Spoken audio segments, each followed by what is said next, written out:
오늘의 사연 시작하겠습니다. 안녕하세요. 제가 예전에 일하면서 있던 일을 한번 해보려고 합니다.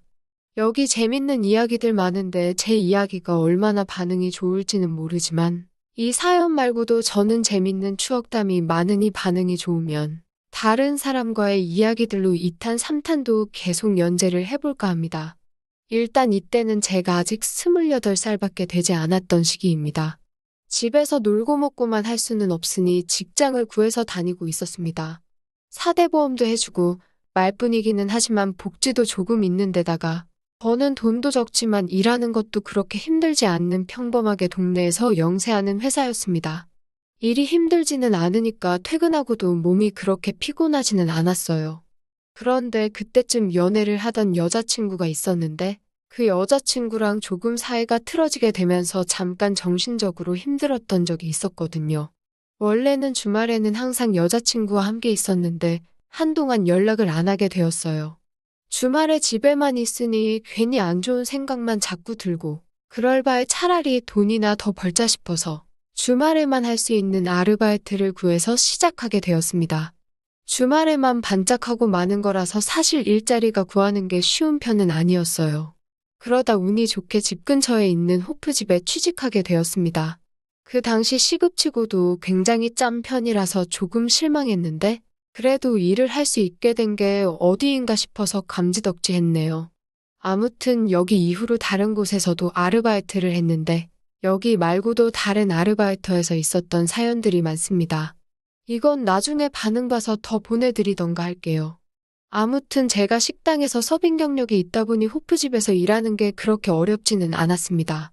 시급이 낮은 편이었지만 이 일터가 좋았던 게 첫째로는 제가 원하는 날에 일을 할 수 있는 게 좋았고 두 번째로는 아르바이트 면접 볼 때 여사장님이 엄청 예뻤기 때문입니다. 그런데 여사장님이 예쁜 거 말고 또 다른 이유가 하나 더 생겼는데 세 번째 이유가 첫 출근하고 나서 만난 아르바이트생 중 한 명이 또 엄청나게 예뻤어요. 여사장님은 딱 호프집 운영하는 젊은 아줌마 느낌이 났습니다. 나이가 기껏해야 40대 초중반 정도로밖에 보이지 않았는데 아줌마 특유의 억척스러운 느낌이 아니었어요. 또 그때 당시에 마침 몸짱이 유행했고 그 여사장님 또래의 아줌마가 운동으로 아주 대박을 냈던 적이 있어서 여사장님도 그 유행에 휩쓸렸는지 전반적으로 건강해 보였고 여기저기 관리에 정말 공을 들였다는 느낌이 났습니다. 그리고 같이 일했다는 그 종업원은 딱 그 당시 제 나이 또래이거나 저보다 조금 어려 보였어요. 기껏해야 제 여자친구 나이 정도 돼 보이는데 제 여자친구랑 비교했을 때는 이 친구는 잡지 모델을 해도 되겠다 싶을 정도로 제가 키가 작은 편이 아닌데도 제 옆에 서 있으면 여자인데도 꽤 크다는 느낌을 받았습니다. 여사장님도 키가 작은 편이 아니었는데 이 친구는 진짜로 모델을 해도 되겠다 싶을 정도로 팔다리가 쭉쭉 뻗어 있었어요. 그런데 또 얼굴은 조망만해서 호프집 어두운 조명에 그녀가 생맥주 캔을 양손에 3개씩 들고 테이블을 지나갈 때면 일제히 가게 안에서 술 먹던 남자들도 다 그녀가 지나가는 자리에 시선을 빼앗길 정도였습니다. 그만큼 그녀의 미모는 독보적이었고 제 생각에는 분명히 이 가게 안에 그녀의 미모 때문에 단골이 된 사람이 있을 거라는 생각이 들 정도였습니다. 여사장님도 미모 면에서는 남들한테 지지 않았어요. 단지 딱 하나, 그녀가 아무래도 나이가 있다 보니 젊은 손님들이 대부분이었던 호프에는 분명히 호불호가 갈렸을 거라고 생각합니다. 같이 일하는 제 또래의 그녀가 정말 연예인을 해도 되겠다 싶을 정도로 예쁘기는 했는데 저는 솔직히 개인적으로 여사장님이 더 마음에 들었습니다. 특히 손님 관리한다고 손님이 계산할 때 여사장님이 씩 웃으면서 감사합니다. 또 오세요. 이 한마디를 할 때가 있는데 그 목소리에 묻어있는 연륜과 사람을 홀리게 만드는 그 눈웃음이 보통이 아니었습니다. 딱 봐도 이제 막 22셋 돼 보이는 녀석들은 술 마실 때 보통 엄청 시끄럽게 놀거든요.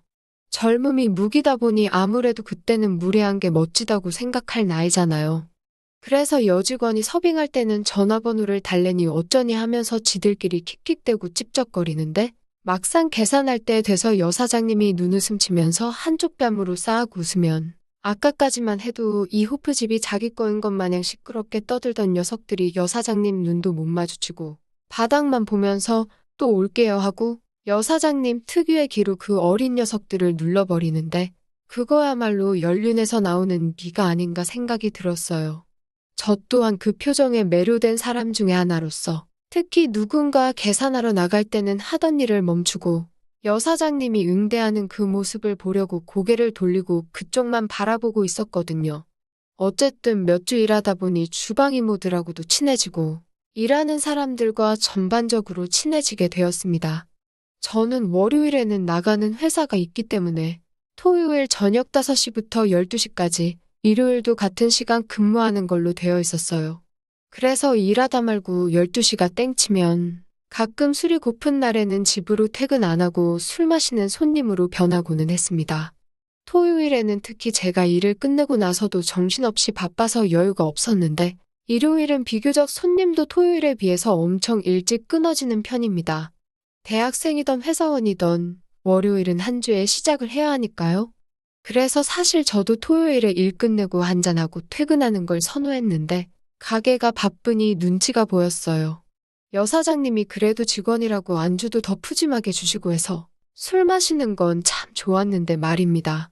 아무튼 가게가 바쁘니 제가 토요일에 남아도 왠지 거기서 술을 마시고 있으면 죄를 짓는 느낌이었다고 해야 하나요. 그래서 술 마시다 말고 바빠지면 가서 일도 도와주고 여사장님이 바쁘면 제가 계산도 찍어주고 그런 식이었어요. 그래서 되도록 토요일에는 그냥 퇴근을 했고 술이 마시고 싶으면 일요일에 남아서 한 잔씩 하게 되었습니다. 일요일은 10시 정도만 돼도 손님이 끊어지는 통에 여유롭게 마시기에는 그만한 날이 없었어요. 말한 대로 술만 시켜도 여사장님이 안주는 푸짐하게 주셨고요. 그런데 하루는 일요일 저녁 9시가 되었는데 손님이 완전히 끊겨버린 거예요. 더 있어봤자 인건비만 나갈 테니 눈치가 보여서 사장님한테는 먼저 퇴근한다 말하고 매상도 올려줄 겸 저도 술이 땡겼기에 곧바로 테이블에 앉아 술을 시켰어요. 그런데 여사장님도 더 손님도 안 올 것 같으니 그냥 가게 문을 닫아버리고 우리끼리 술이나 마시자는 겁니다. 주방 이모님들은 가게 문 닫는다니 저희 먹을 안주만 끝내주고 곧바로 퇴근해버렸어요. 그러니까 왼쪽에는 여사장님, 오른쪽에는 같이 알바하는 그녀. 그렇게 2명의 끝내주는 미녀들을 양옆에 끼고 술을 마시게 되었습니다. 솔직히 언제 또 이런 호강을 하겠나 싶어서 이만한 돈 버는 거 포기한 거 치고는 보상이 너무나도 좋았네요. 저는 그냥 저 혼자 조용히 마시려는 생각에 일부러 자리도 작은 테이블에 앉았는데 덕분에 몸이 서로 닿을 정도로 가깝게 앉아서 술을 마시게 되었습니다. 안주 집으려고 팔을 뻗을 때마다 옆에 앉은 여사장님과 팔이 스치니 기분이 묘했어요. 그런데 사실 여사장님이 조금만 옆으로 앉으면 스칠 일이 없는데 몇 번이나 그랬는데도 의자를 조금도 틀지 않는 게 제 마음속에서 혹시 이 여사장님이? 하는 생각이 들었습니다. 그리고 한참 술을 마시게 되었네요. 여사장님 말고 같이 일하는 그녀는 조금 이런 서비스 직종을 하기에는 무뚝뚝했는데 술자리에 오랫동안 남아있는 게 신기하더라고요. 같이 일하는데 저한테 먼저 말 걸어본 적도 없고 술자리에서도 여사장님하고 그렇게 길게 이야기를 나누는 편이 아닌데도 끝까지 자리를 지키고 있는 모습이 참 신기했습니다.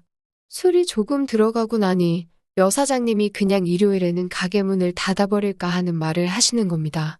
일요일에 가끔씩 장사가 엄청 잘 되는 날도 있는데 그렇다고 매번 가게 문을 열기에 여사장님도 쉬는 날이 따로 없고 남들 쉴 때 좀 같이 쉬고 싶다는 말을 하더라고요. 남들 바쁠 때는 자기는 손님이 덜해서 안 바쁘고 남들 쉬는 날에는 쉬는 대로 가게가 바빠 정신없이 사는 게 이젠 지친다고 하더라고요. 그래서 옆에서 제가 듣고 있다가 그러면 마트가 그러는 거 마냥 2주나 3주 간격으로 일요일 하루는 가게 문을 닫아보면 어떻겠냐고 했어요. 여사장님은 그 말에 솔깃하시더라고요. 그래도 막상 하루를 오롯이 날려버린다니 매출적으로 부담이 있으니 여사장님이 쉽게 결정은 못하셨어요. 아무튼 그렇게 저는 몇 달 정도 더 일을 하다가 여자친구와도 잘 풀게 되면서 더 이상 주말에 일을 도와주러 갈 수가 없었습니다. 여사장님은 정들었는데 벌써 떠나냐고 아쉬워했고 같이 일하던 그녀는 그냥 별다른 감흥은 없어 보였어요. 어쨌든 일하면서 저도 좋은 추억이 많았고 앞으로 술을 마셔야 한다면 다른 데 안 가고 이쪽으로 와서 마셔야겠다는 생각을 했습니다. 그래도 주말 내내 여자친구한테 마르고 닳도록 봉사를 해야 했으니 가고 싶어도 가볼 시간이 없었죠. 그렇게 시간이 지나서 한 3개월쯤 지났나? 여자친구랑 또 다투게 된 거예요. 이번에는 저번처럼 심한 다툼은 아니었지만 모처럼 예약해둔 펜션을 못 가게 돼버린 게 아깝긴 하더라고요. 기분도 꿀꿀하고 술이나 한잔 해야겠다 싶었는데 문득 알바했던 그곳이 생각난 겁니다. 그래서 오랜만에 가게에 얼굴을 내비쳤죠. 여사장님은 그대로 계신데 같이 일하던 그녀는 안 보이더군요. 여사장님 말이 걔도 학교가 개학을 해서 못 나오게 되었다고만 설명해줬어요. 예쁜 걸로 보면 제 여자친구는 물론이고 제가 매력을 느끼는 여사장님보다 훨씬 예쁜 친구였는데 그래도 도통 저랑은 나누던 대화가 없었으니 그녀가 없다고 아쉽다거나 하지는 않았습니다. 어쨌든 여사장님이 계시니까요. 가게는 여전히 바쁜데 아르바이트생 한 명 없어졌다고 여사장님이 너무 바빠 보이더라고요. 그래서 원래는 술 마시러 왔다가 그냥 돈 안 받고 여사장님 일하는 걸 도와줬어요. 새벽 2시가 돼서 손님들 거의 다 빠져나가고 나니까 그제서야 숨을 돌릴 수 있었습니다.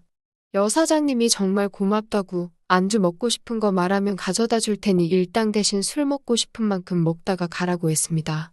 보통은 제가 맥주를 많이 마시는데 여자친구 때문에 심란했는지 소주를 마시기 시작했어요.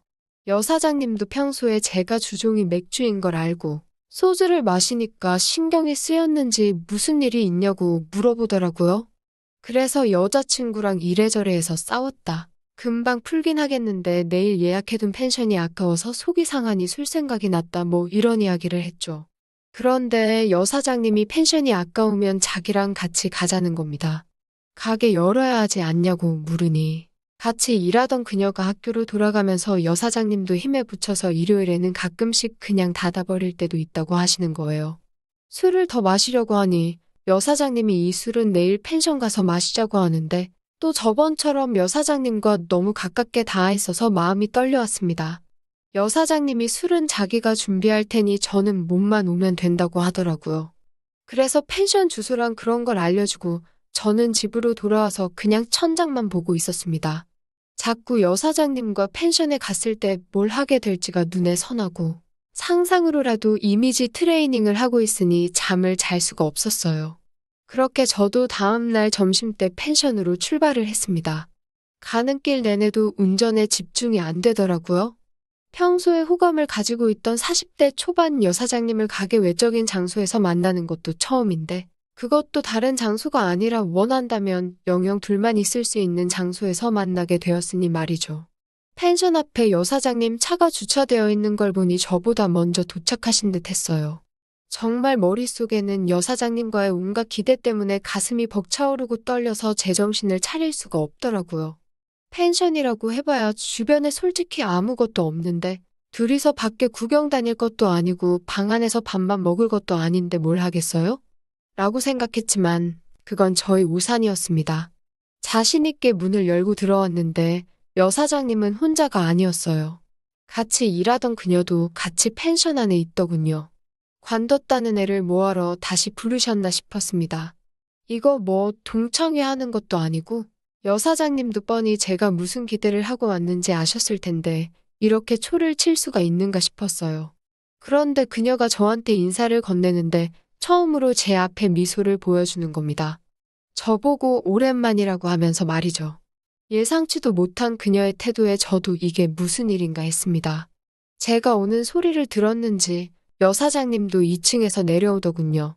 그리고 그녀들과 저 이렇게 셋이서 펜션에 딸린 풀장에서 낮에 수영하면서 즐겁게 놀았습니다. 제가 원한 은밀한 여행은 아니었는데 이거 나름대로 워크숍 온 것 같고 뭐가 됐든 보기 드문 미녀 2명하고 같이 노는 거다 보니 아쉬움은 하나도 없었네요. 그리고 저녁이 되었습니다. 여사장님이 술을 챙겨온다고 챙겨왔는데 소주를 짝으로 2짝을 가져오셨더라고요. 손이 큰 건 알겠는데 셋이서 이 술을 언제 다 마시나 싶었습니다. 고기를 살짝 구워서 술을 마시기 시작했는데 여사장님 말고 같이 일했던 그녀가 술을 엄청나게 빠른 속도로 달리는 거예요.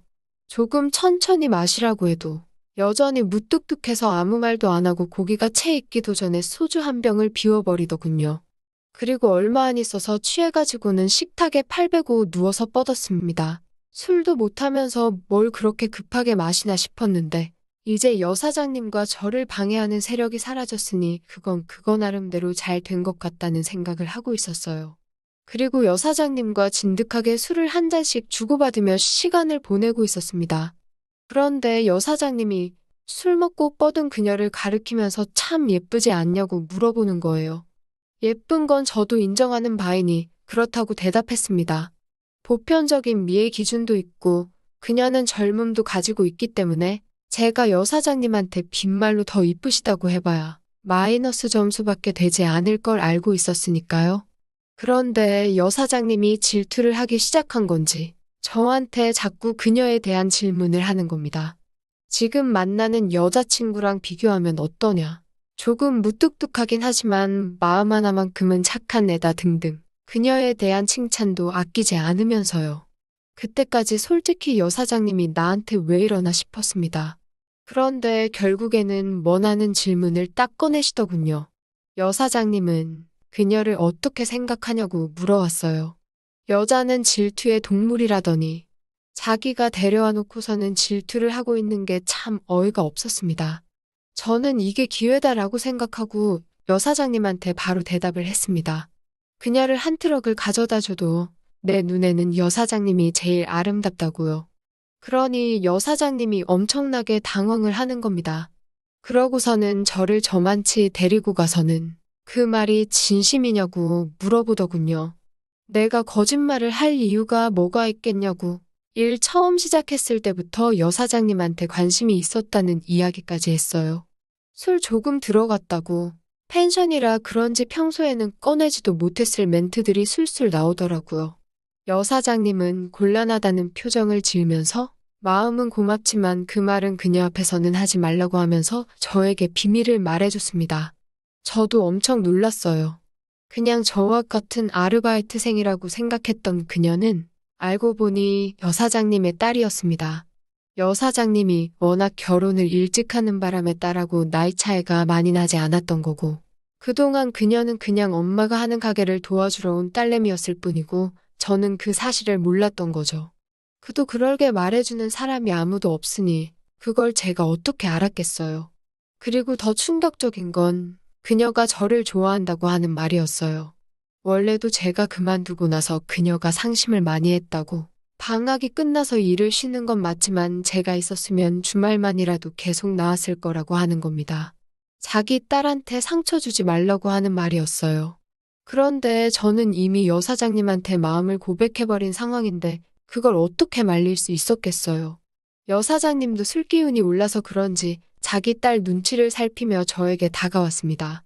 그녀는 이미 술 때문에 한동안 깨지 않을 것처럼 보였고 그녀가 깨지는 않을까? 조심조심 여사장님과 저는 근처 소파로 가서 둘만의 시간을 보냈습니다. 하지만 여사장님은 저한테 부탁하더라고요. 지금 여자친구랑 헤어지고 자기 딸하고 만나줬으면 좋겠다고요. 처음으로 그녀가 먼저 좋다고 한 남자가 저인데 딸한테 시련의 아픔을 주고 싶지 않다고 하시면서요. 그리고 펜션 여행을 기점으로 저는 만나던 여자친구와 헤어지고 여사장님이 아니라 여사장님의 딸인 같이 알바했던 그녀와 함께 연애를 시작하게 되었습니다. 연애하는 동안도 여사장님은 제가 그리웠는지 가끔씩 저한테 전화를 해서는 딸이 안 돌아오는 날마다 집이 빈다고 저를 불러서 시간을 보내기도 했어요. 그렇게 한참을 여사장님과 그의 딸을 번갈아가며 만나다가 여자친구 사이가 된 그녀와 큰 다툼을 하면서 헤어지게 되었어요. 그렇게 자연스럽게 여사장님과도 연락이 끊어지게 되었죠. 아무래도 여사장님은 모든 것을 알게 되었을 때 자기 딸이 받을 충격이 너무 클 것이라 생각해서 저한테 가끔씩 같이 시간을 보내자고 하던 연락마저도 완전히 끊어버린 것 같습니다. 그 뒤로 저도 직장이 바뀌면서 자취하던 지역이 달라져 그 가게에 한 번도 가본 적이 없어요.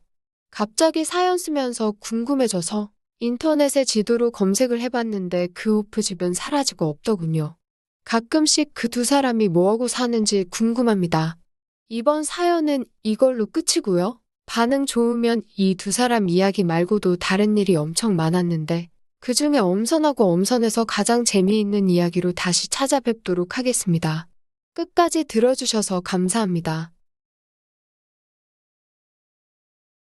또 찾아주셔서 감사합니다. 매일 새롭고 흥미로운 사연으로 찾아뵙겠습니다. 구독과 좋아요 잊지 마시고 다음 사연으로 다시 찾아뵙겠습니다. 감사합니다.